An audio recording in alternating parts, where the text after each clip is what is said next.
News కి స్వాగతం. అకాల వర్షాలతో ఆందోళన చెందుతున్న రైతుల వద్ద ఉన్న ధాన్యాన్ని మొత్తం కొనుగోలు చేసేలా ఏర్పాటు చేశామని రాజనగరం నియోజకవర్గంలో రైతుల వద్ద ఇంకా మిగులు ధాన్యాన్ని వెంటనే కొనుగోలు చేసేలా చర్యలు తీసుకోవాలని అధికారులను ఆదేశించామని ఎమ్మెల్యే బత్తుల బలరామకృష్ణ మీడియా సమావేశంలో తెలిపారు. నమస్కారం.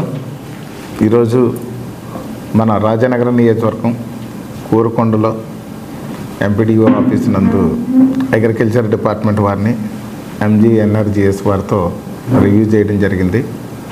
ఈ యొక్క అగ్రికల్చర్ డిపార్ట్మెంట్ ఏడీ గారు అదేవిధంగా రాజానగరం, సీతానగరం, కోరుకొండ ఏవోలతో కూడా పూర్తి స్థాయిలో సమీక్షించడం జరిగింది.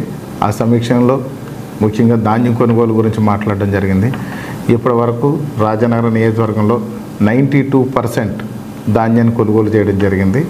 మిగతాది ఏదైతే బ్యాలెన్స్ ఉందో దానికి కూడా ఇప్పుడే జాయింట్ కలెక్టర్ గారితో DM సివిల్ సప్లై వారితో కూడా మాట్లాడి అతను మిగిలినటువంటి టార్గెట్ కూడా ఇప్పించి రైతుల యొక్క ప్రతి గింజని కూడా కొనుగోలు చేసే విధంగా చర్యలు తీసుకున్నాం. ఈ యొక్క రాజానగరం నియోజకవర్గంలో ధాన్యం మా దగ్గర మిగిలిపోయింది అనే సమస్య లేకుండా పూర్తి స్థాయిలో కొనుగోలు చేయడమే ఎజెండాగా మనం సంబంధిత అధికారులతో ఇప్పటివరకు మాట్లాడి 6 సార్లు టార్గెట్లు తీసుకొచ్చాము. 6 సార్లు కూడా అయిపోయిందంటే కూడా 7వ సారి ఇంక ఫైనల్గా ఇంక ప్రతి చివరి గింజ వరకు కొనుగోలు చేసే విధంగా చర్యలు తీసుకున్నాం. సంబంధిత అధికారులు కూడా టార్గెట్ పూర్తిగా రిలీజ్ చేశారు. ఇంకా ధాన్యం ఎక్కడ మిగిలి ఉండకుండా కూడా పూర్తిగా కొనుగోలు చేసేస్తామని చెప్పేసి తెలియజేస్తున్నాను. అదేవిధంగా రాబోయే సంవత్సరానికి మన తొలకరలో పంటలు మొదలవుతాయి. ఆ పంటలు మొదలయ్యే నాటికి రైతులకు కావాల్సినటువంటి వ్యవసాయ పరికరాలు, యంత్రాలు కూడా గత 5 సంవత్సరాలుగా గడిచినటువంటి వైసీపీ ప్రభుత్వంలో ఎలాంటి పరికరాలు ఇవ్వలేదు. అలాంటి పరిస్థితుల్లో రైతులకు అవసరమైనటువంటి యంత్రాలు, పరికరాలని కూడా రేపు మంగళవారం నాడు అంటే 13వ తేదీన మధ్యాహ్నం 3 గంటలకి కోరుకొండ, సీతానగరం, రాజానగరం మండలాలకు సంబంధించిన 3 మండలాల రైతులందరికీ కూడా కూటమి నాయకులైనటువంటి శ్రీ బొడ్డి వెంకటరమణ చౌదరి గారు, అదేవిధంగా బీజేపీ నుంచి నీరుకొండ వీరన్ చౌదరి గారు, ఈ యొక్క NDA కూటమి నాయకులు, కార్యకర్తలు, జన సైనికులు, వీర మహిళలు అందరి సమక్షంలో రైతులకి ఈ యొక్క వ్యవసాయ పరికరాలు, యంత్రాలు కూడా అందజేయబడతాయి. అదేవిధంగా ఈ యొక్క కూటమి నాయకుల ఆధ్వర్యంలో ఈ కంప్లీట్గా ఈ ప్రోగ్రాం అంతా కూడా మనం అగ్రికల్చర్ డిపార్ట్మెంట్ ఏడీ గారు 3 మండలాల ఏవోలు కూడా ఉండి దగ్గరుండి పర్యవేక్షించి ఈ కార్యక్రమాన్ని అంతా కూడా యంత్రాలందరూ కూడా రైతులు అందజేయబడతాయి. మరొక విషయం, MGNRGSలో కూడా ఈ 3 మండలాల ఏపీఓలతో కూడా మాట్లాడడం జరిగింది. అందులో ఉన్నటువంటి గోకులం షెడ్లు ఏదైతే ఉన్నాయో గతంలో ఇచ్చినటువంటి శాంక్షన్స్ అన్నీ కూడా కంప్లీట్ అయినాయి లేదో ఒకటి సమీక్షించడం జరిగింది. కొంతమంది నిర్మాణం చేయకుండా పెండింగ్ ఏదైతే ఉన్నాయో వాళ్ళకందరికీ కూడా ఫైనల్ రిమైండర్ ఇచ్చి అది ఒకవేళ వాళ్ళు నిర్మించుకోకపోతే క్యాన్సిల్ చేసే విధంగా కూడా చర్యలు తీసుకుంటున్నాం.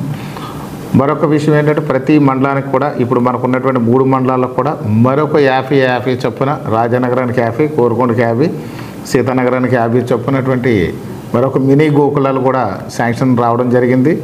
ఎవరైతే ఈ యొక్క రైతులు ఆవుల్ని, గేదెల్ని, పశువుల్ని ఏదైతే పెంచుకోవాలనుకుంటున్నారో వాళ్ళందరికీ కూడా ఈ గోకులాన్ని అలాట్ చేసి ఈ వారంలోనే వాళ్ళందరికీ కూడా శాంక్షన్ ఇవ్వడం జరుగుద్ది. ఎవరైతే రైతులు ఈ గేదెల్ని, ఆవుల్ని పెంచుకోవాలనుకుంటున్నారో వాళ్ళందరికీ కూడా మనం ఈ గోకులాలు శాంక్షన్ చేస్తున్నాం. శాంక్షన్ చేసి పూర్తి స్థాయిలో చేయబోతున్నాం. అదేవిధంగా అందరికీ ఈ యొక్క ఆంధ్రప్రదేశ్ ప్రజలందరికీ మరొక శుభవార్త ఏంటంటే అన్నదాత సుఖీభావ కార్యక్రమానికి కూడా ఏదైతే రైతులకు డబ్బులు వేయాలో ఆ డబ్బులన్నీ కూడా ఈ నెలాఖరులోగా రైతు ఖాతాలో జమ చేస్తామని చెప్పి గౌరవ ముఖ్యమంత్రి వర్యులు నారా చంద్రబాబు నాయుడు గారు తెలియజేశారు. అదేవిధంగా తల్లికి వందనం ఏదైతే ఉందో రేపు జూన్ 10వ తేదీ లోపల తల్లికి వందనం కూడా ఎంతమంది పిల్లలకు ఉంటే అంతమంది పిల్లలకు కూడా ప్రతి ఒక్కరికి కూడా 15,000 రూపాయల చొప్పున ఇస్తామని ఎలక్షన్ ముందు ఏదైతే మాట ఇచ్చామో ఆ మాట ప్రకారం ప్రతి తల్లి అకౌంట్లో కూడా డబ్బులు కూడా నగదు కూడా డిపాజిట్ చేస్తామని చెప్పేసి సందర్భంగా తెలియజేస్తున్నాం. మరొకటి, గత సంవత్సరం వచ్చినటువంటి వరదల్లో ఏదైతే మనకి ఈ యొక్క పంట నష్టపరిహారం ఇవ్వాల్సి ఉందో కూడా అది కూడా నేను 2 రోజుల కిందట ఫైల్స్ కన్సర్న్ డిపార్ట్మెంట్ వాళ్ళతో కూడా మాట్లాడాం. ఫైనాన్స్ డిపార్ట్మెంట్లో ఉంది. ఈ రైతుల యొక్క నష్టపరిహారం కూడా ఈ నెలాఖరు లోపల రైతుల అకౌంట్లో పడిపోద్దని ఈ సందర్భంగా తెలియజేస్తాను. మరిన్ని తాజా వార్తా విశేషాల కోసం M News ని సబ్స్క్రైబ్ చేయండి, మీ మిత్రులకు షేర్ చేయండి.